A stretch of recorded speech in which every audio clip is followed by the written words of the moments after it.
புதுச்சேரி வில்லியனூர் அருகே மது அருந்திய போது ஏற்பட்ட தகராறில் பரோட்டா மாஸ்டரை இரும்பு ராடால் அடித்து கொலை செய்த 3 வாலிபர்களை போலீசார் தேடி வருகின்றனர்.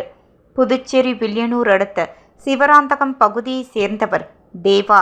இவர் சேலத்தில் உள்ள உணவகத்தில் பரோட்டா மாஸ்டராக பணியாற்றி வந்தார். விடுமுறையின் போது தேவா புதுச்சேரிக்கு வந்துவிட்டு செல்வது வழக்கம். அதேபோல் மே தின விடுமுறையை ஒட்டி நேற்று தேவா சொந்த ஊர் வந்திருந்தார். இதனிடையே நேற்றிரவு அதே பகுதியைச் சேர்ந்த ஆகாஷ், தமிழ் ஆகியோர் கரிக்கலாம்பாக்கத்தில் உள்ள மதுபான கடை ஒன்றில் சேர்ந்து மது அருந்தி உள்ளனர்.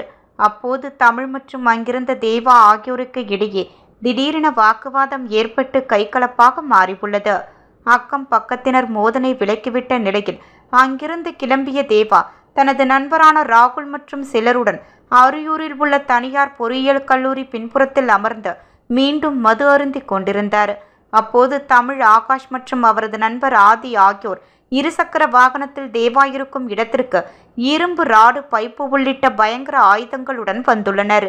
இதை பார்த்து அதிர்ச்சியடைந்த தேவா மற்றும் அவரது நண்பர்கள் அங்கிருந்து தப்பி ஓட முயன்றனர்.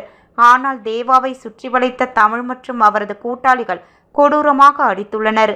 அதில் இரத்த காயங்களுடன் தேவா மயக்கமடைந்து சரிந்ததும் அந்த கும்பல் பைக்கில் தப்பித்து சென்று விட்டனர். இதைத் தொடர்ந்து படுகாயத்துடன் உயிருக்கு போராடிய தேவாவை அவரது நண்பன் ராகுல் மீட்டு கதிர்காமம் அரசு மருத்துவமனை கொண்டு சென்றார்.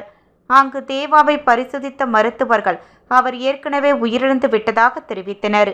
இதையடுத்து அவரது உடல் பிரேத பரிசோதனைக்காக அனுப்பி அங்குள்ள சவக்கிடங்கில் வைக்கப்பட்டது. இதுகுறித்து வில்லியனூர் காவல் நிலையத்தில் ராகுல் புகார் அளித்தார்.